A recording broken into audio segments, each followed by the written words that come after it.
हमारे पास जो अगला टॉपिक है this is range of the muscle work. ठीक है, जितना ज़्यादा एक मसल लेंथन कर सकता है या जितना एक मसल शॉर्टन कर सकता है वो होती है उसकी रेंज।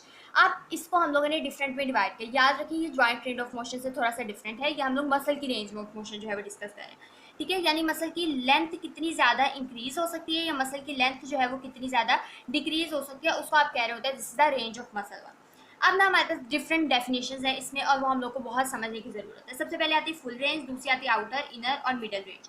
फुल रेंज क्या है? एक मसल कितना ज़्यादा लेंथन हो सकता है, कितना ज़्यादा वो लंबा हो सकती है, कितना ज़्यादा वो एक्सटेंड कर सकता है, उसको आप कह रहे होते हैं दिस इज फुल रेंज। ठीक है, अब हम बात करते हैं अगली रेंजेस के और वो है हमारे पास मिडल रेंज, आउटर रेंज और इनर रेंज।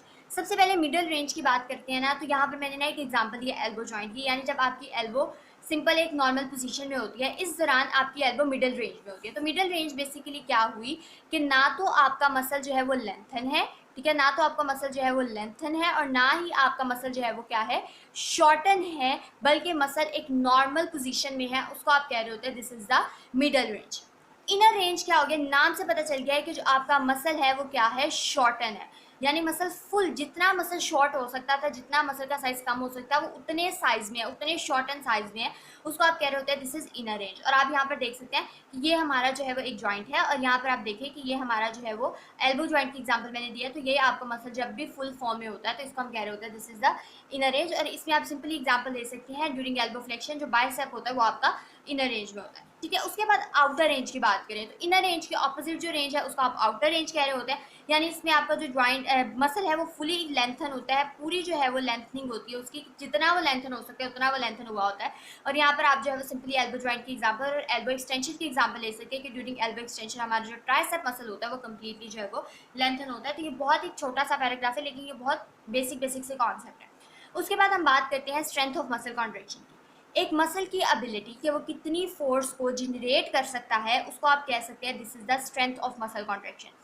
अब जितने ज़्यादा एक मसल के मोटर यूनिट होंगे ना, यानी जितने ज़्यादा उसके पास सिग्नल लेके आने वाली चीज़ें होगी वही उतनी ज़्यादा जो है उसकी कॉन्ट्रैक्शन जो है वो फोर्सफुल होगी, और जितनी कम ऑब्वियसली उसके अंदर मोटर यूनिट होंगे उतनी ही जो है वो उसकी कॉन्ट्रैक्शन जो है वो कम स्ट्रॉन्ग होगी। ठीक है, तो ये चीज़ आप लोगों ने याद रखी है, जितने ज़्यादा जो है वो उसके ऊपर अंदर मोटर यूनिट होंगी यानी जितने ज़्यादा उसको स्टिमुलस मिलेंगे उतना ही वो स्ट्रांगली जो है वो कॉन्ट्रैक्ट हो जाएगा। ठीक है, उसके बाद हम बात करते हैं अब मोटर यूनिट यहाँ पर होता है, जाहिर है मोटर यूनिट को पढ़े तो मोटर यूनिट की एक्सप्लेनेशन भी हम लोगों ने पढ़ी है। एक वो पर्टिकुलर चीज़ या एक पर्टिकुलर नर्व न्यूरॉन जो कि आपके एक ग्रुप ऑफ मसल फाइबर तक सिग्नल लेकर आ रहा होता है उसको आप कह रहे होते हैं this is the motor unit.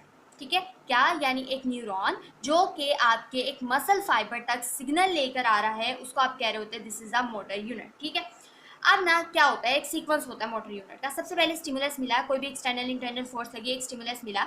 As a result क्या हुआ, जो सेंट्रल नर्वस सिस्टम है यानी हमारी ब्रेन और स्पाइनल कॉर्ड ने उससे सिग्नल भेजे एंटीरियर हॉर्न सेल, और एंटीरियर हॉर्न सेल हमें पता है कि हमारी स्पाइनल कॉर्ड के अंदर होता है। एज अ रिजल्ट यहाँ से इसने सिग्नल दिया और एक न्यूरॉन जनरेट किया, ठीक है, जो कि मोटर न्यूरॉन था, और वो कहाँ पर गया, एक मोटर यूनिट जनरेट किया और वो अल्टीमेटली आपके किधर गया, मसल की तरफ। स्टिमुलस आया, सीएनएस ने सिग्नल किसको भेजा, एंटीरियर हॉर्न सेल को, एंटीरियर हॉर्न सेल ने आगे कहाँ पर सिग्नल भेजा, आपकी मोटर यूनिट को, और अल्टीमेटली जो है वो आपके मसल तक पहुंच गया और उससे जो है वो कॉन्ट्रैक्शन फोर्स करती है। और वही बात, जितने ज़्यादा मोटर यूनिट होंगे उतनी ज़्यादा जो है वो फोर्स ऑफ कॉन्ट्रैक्शन जो है वो यहाँ पर जनरेट होगी। बुक से अगर हम इसको देखें तो रेंज ऑफ मसल वर्क, ठीक है, फुल रेंज हम लोग पा रहे हैं। उसके बाद इनर आउटर की सारी रेंजेस हम लोगों ने इसके अंदर देख ली, डेफिनेशन हमें इन सबकी पता होनी चाहिए, और मिडिल रेंज। और उसके बाद हम लोग को यहाँ पर जो है वो मसल कॉन्ट्रैक्शन की स्ट्रेंथ के बारे में सिर्फ एक बात आपने जो है वो यहाँ पर याद रखी, दो तीन मैंने जो आपको बताई कि मसल एबिलिटी की जनरेट टेंशन के ऊपर डिपेंड करती है उसके ज़्यादा कितने ज़्यादा जो है वो मोटर यूनिट आ रहे हैं। और उसके बाद आपने जो है वो मोटर यूनिट की complete definition with its pathway आपको जो है ये लाजमी जो है वो आना चाहिए। Thank you so much.